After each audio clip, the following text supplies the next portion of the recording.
నమస్కారం అండి, this is #you. AP మద్యం స్కామ్లో ఈడీ దూకుడు పెంచినట్టు కనిపిస్తుంది. ఈరోజు రాజ్ కేసిరెడ్డిని అరెస్ట్ చేశారు. మళ్ళీ ఈరోజు ఎన్ఫోర్స్మెంట్ డైరెక్టరేట్ వాళ్ళు ఇంటర్ఫీర్ అయిపోయారు. ఏపీ సిట్ ఛార్జ్షీట్, 3వ ఛార్జ్షీట్ ఫైల్ చేసింది. ఇంకా ఒక్క ఛార్జ్షీట్ మిగిలింది ఫైల్ చేయడానికి. దాని తర్వాత ఇన్వెస్టిగేషన్ సిట్ అయితే క్లోజ్ అయిపోతుంది. ఆల్రెడీ ఏపీ ఛార్జ్షీట్లో వాళ్ళు పేర్కొన్నట్టు రాజ్ కేసిరెడ్డి, బోనేటి చాణక్యతో పాటు చాలామందిని, అంటే ఇప్పుడు మనకి ఓఎస్డి మనం చూసుకుంటే కృష్ణమోహన్ రెడ్డి, ధనుంజయ రెడ్డి, దాని తర్వాత పెద్దిరెడ్డి, మిథున్ రెడ్డి, ఇలా లిస్ట్ మొత్తం బాగానే ఉంటుంది. ఈడీ ఎంటర్ అయిన తర్వాత ఇన్వెస్టిగేషన్లో విజయసాయి రెడ్డిని కూడా ఇన్వెస్టిగేట్ చేశారు. దీంట్లో వేల కొద్ది ధనం చేతులు మారిందని ఐడెంటిఫై అయిపోయింది. ఐడెంటిఫై అయిన తర్వాత హవాలా ద్వారా ఈ డబ్బులన్నింటినీ వేరే చోటకి తరలింపు జరిగిందనే విషయం పైన స్పష్టీకరణ వచ్చేసింది. వచ్చిన తర్వాత ఇక్కడ కీలక సూత్రధారులతో పాటు మనకి బ్రివరేజెస్ కార్పొరేషన్ చైర్మన్ వాసుదేవరెడ్డి, అలాగే మాజీ మంత్రిని కూడా, వాళ్ళ ఇళ్ళని కూడా సోదాలు చేసింది ఈడీ. ఇక్కడ రాజ్ కేసిరెడ్డిని అతను చెప్పితేనే నేను లిక్కర్ కుంభకోణం అనేది చేశామని చెప్తున్నాడు. ఈడీ తనకంతటి తాను ఇంటర్ఫీర్ అవ్వదు. సిట్ వాళ్ళు ఒక్కసారి ఇన్వెస్టిగేట్ చేసి ఛార్జ్షీట్ వేసిన తర్వాత దాంట్లో మనీ లాండరింగ్ అనేది జరిగిందని తెలిసిన తర్వాతే ఈడీ యూజువల్గా ఎంటర్ అవుతుంది, ఎన్ఫోర్స్మెంట్ డిపార్ట్మెంట్.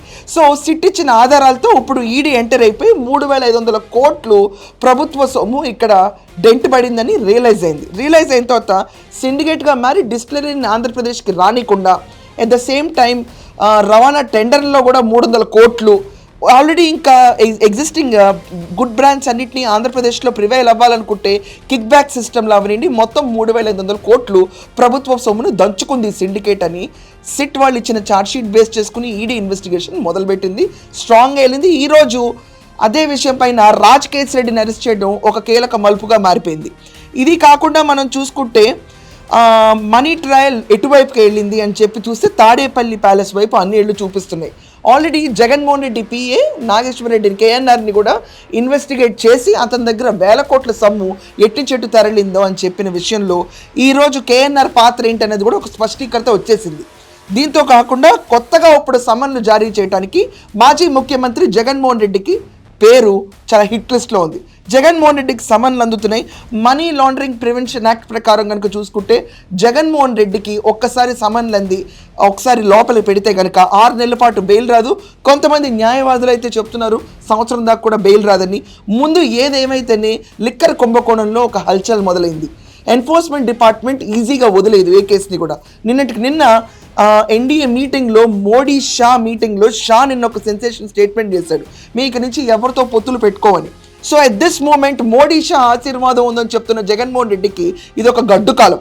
ఎందుకంటే వాళ్ళు ఇంకా ఎవరితోనూ పొత్తులు పెట్టుకో, టీఎంసీ పార్టీని 2గా చీల్చిన తర్వాత అపరిమితమైన బలవంతులుగా ఉన్న వీళ్ళు వచ్చే ఎన్నికల్లో ఎవరితో పొత్తులు పెట్టుకో అన్న నినాదం ముందుకిస్తే జగన్మోహన్ రెడ్డి తలపై నుంచి ఆశీర్వాదం తీసేసినట్టే. ఇలాంటి తరుణంలో జగన్మోహన్ రెడ్డికి సమన్లు ఇష్యూ అవుతున్నాయి. ఈడీ పిలుపునిస్తుంది. అంతిమ లబ్ధారుడు ఎవరైనా జగన్ని ప్రశ్నిస్తున్నారు. తాడేపల్లి వైపే మొత్తం మనీ ట్రయల్ అంతా కూడా చూసుకుంటే మొత్తం మనీ ట్రయల్ తాడేపల్లి వైపు వెళ్ళిందని చెప్తున్న సన్నివేశాల్లో జగన్మోహన్ రెడ్డి కనుక లోపలికి వెళ్తే మినిమం 6 నెలలు లేకపోతే 1 ఇయర్ పడుతుంది. మిగతా కేసుల్లాగా ఇమ్మీడియట్గా బెయిల్లు మాత్రం రానే రావు. ఆల్రెడీ జైలు జీవితం అలవాటైన జగన్మోహన్ రెడ్డికి ఇది పెద్ద విషయం కాదు. కానీ రాష్ట్ర కుంభకోణాల్లో అతిపెద్ద పాత్ర పోషించిన వైసీపీ పార్టీ అధినేతగా జగన్మోహన్ రెడ్డి ఈరోజు అంతిమ లబ్ధాడి దగ్గర తీసుకెళ్తాడా, తానే అంతిమ లబ్ధాడిగా మిగిలిపోతాడా అనే విషయం గురించి మనం వేచి ఉండాలి. For now yes, it's a very good moment. ED సమన్లు జగన్మోహన్ రెడ్డికి ఇవ్వడానికి రెడీ అయిపోయింది. సో మీ ఒపీనియన్స్ ఏంటో ఖచ్చితంగా కమెంట్స్లో రాయండి. That's all for now. Thank you.